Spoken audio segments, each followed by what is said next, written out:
आम्ही करमाळा तालुका शिवसेना उद्धव बाळासाहेब ठाकरे युवासेना उद्धव बाळासाहेब ठाकरे पक्षाच्या वतीनं तीव्र शब्दात निषेध व्यक्त करतो। आज पाहायला गेलं तर या हल्ल्यानंतर समस्त देशामध्ये संतापाची लाट निर्माण झालेली आहे। त्या ठिकाणी दहशतवाद्यांनी टार्गेट करून धर्म विचारून त्या ठिकाणी गोळ्या घालण्याचं काम केलं। यानंतर खरं तर कुठलेही राजकारण करण्याची ही वेळ नाही। संपूर्ण देश, विरोधी पक्ष आणि संपूर्ण देशभरातील समाज सरकारच्या पाठीशी ठामपणे उभा आहे। या पाकिस्तानला पाकड्यांना घुसून मारा असं या ठिकाणी आम्ही बॅनर हातात घेतले की घुसून मारा, आणि त्यासाठी संपूर्ण देश त्यांच्या पाठीशी उभा आहे। परंतु हे सगळं घडत असताना काही गोष्टीवर मात्र प्रश्नचिन्ह निर्माण होते, त्याची उत्तरं ह्या सरकारने दिली पाहिजेत। कारण आपण बघतोय की हा हल्ला झाल्यानंतरनं जो जनक्षोभ या ठिकाणी उसळला त्यामध्ये आपल्या देशामध्ये धार्मिकता निर्माण करण्याचं कुठंतरी षडयंत्र रचलं जात आहे। परंतु हा हल्ला दहशतवाद्यांनी केलाय आणि दहशतवादी पाकिस्तानमध्ये पहिल्यांदा त्या पाकिस्तानचा बिमोड सरकारनं करणं गरजेचं आहे। आज आपण जर पाहिलं तर 2000 पर्यटक त्या ठिकाणी गेले होते। तुम्ही 370 कलम हटवलंय, 370 कलम हटवलं। आम्ही सत्तेत आल्यानंतर दहशतवाद संपला असा विश्वास तुम्ही जनतेला दिला आणि तुमच्या विश्वासाच्या भरोश्यावर लाखो पर्यटक त्या काश्मीरमध्ये जातात।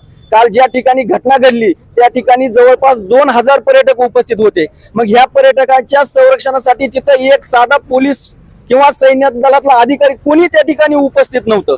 काल एक बाईट आम्ही ऐकली की तिचा पती 1.5 तास गोळी लागल्यानंतर 1.5 तास जिवंत होता आणि 1.5 तास त्या महिलेची त्या मदतीसाठी यशना होती। 1.5 तासामध्ये त्या ठिकाणी कुठलं वैद्यकीय पथक पोहोचलं नाही, कुठलं सैन्य पोहोचलं नाही, कुठले अधिकारी पोहोचले नाहीत। ही अक्षम्य अशी गृह खात्याची चूक आहे, संरक्षण खात्याची चूक आहे, हे नाकारता येणार नाही। आपण जर या अगोदर बघितलं तर पुलवामा हत्याकांड झालं, अजूनही पुलवामा हत्याकांडाची जबाबदारी नेमकी कुणाची ह्याचा शोध झालेला नाही। त्यानंतर हे पहिलगाममधलं हत्याकांड झालंय, ह्याची जबाबदारी कुणाची? तुम्ही हिंदुत्वाचे स्वतःला ठेकेदार समजता।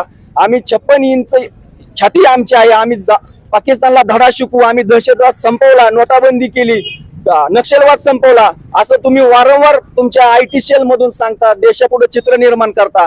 आणि मग जर तुमच्या सत्तेच्या काळामध्ये कुंभमेळा असेल, अनेक ठिकाणच्या यात्रा असेल, या ठिकाणी हिंदू चिरडून मरत आहेत आणि तुम्ही काही हिंदू ओवेशी तयार केलेत की जे रोज धार्मिकता निर्माण करतात, जिथं नाही तिथं जाऊन विनाकारण इतर धर्मियाविरुद्ध गरळ वकतात आणि या देशामध्ये तेढ निर्माण करून तुमच्या सत्तेसाठी तुमच्या पोळीवर तूप ओढून घेण्याचा पद्धत तुम्ही या ठिकाणी करण्यासाठी हिंदुत्वाचा वापर करून घेताय। हिंदू हृदय सम्राट शिवसेना प्रमुख बाळासाहेब ठाकरे प्रखर हिंदुत्ववादी होते, त्यांनी सुद्धा हिंदुत्वाचा ज्वलंत पुरस्कार केला। परंतु कुठेही जर देशप्रेमी राष्ट्रप्रेमी मुसलमान असेल तर त्याला त्यांनी कुठेही विरोध केला नाही। परंतु आज या सरकारकडून सरसकट जातीयवादाची, धार्मिक वादाची, ओबीसी, मराठा, दलित इतर अशा जातीयवाद भडकवण्याचं काम सुरू आहे आणि याचा राजकारणासाठी वापर केला जातोय। ही परिस्थिती खेदजनक आहे। आज मला या ठिकाणी जाहीर सांगायचंय की आज संपूर्ण देश तुमच्या पाठीशी आहे, परंतु तुम्ही जे या हल्ल्यामुळे जे राजकारण करत आहात हे निषेधार्थ आहात। तुम्ही ज्वलंत हिंदुत्वाची पुरस्कार करणारी संघटना फोडली, शिवसेना फोडली, अनेक पक्ष फोडले, यात तुमचा गृह खात्याचा प्रचंड वेळ वाया गेला। तोच वेळ जर तुम्ही सुरक्षेसाठी देश पातळीवर लावला असता तर आज ही फळं भोगायला लागली नसती। यापुढे जर असे हल्ले झाले तर सरकारने या पाकिस्तानला आता करारा जवाब, काल मोदी साहेबांनी सांगितलं, पंतप्रधानांनी सांगितलं की आम्ही मातीत गाडून टाकू आणि कल्पनेच्या पलीकडे त्यांना सजा देऊ। मी त्यांना संपूर्ण देशाच्या वतीनं, आमच्या पक्षाच्या वतीनं विनंती करतो की या 8 ते 10 दिवसामध्ये पाकिस्तानचं नामोनिशान, या दहशतवाद्यांचं नामोनिशान मिटवा।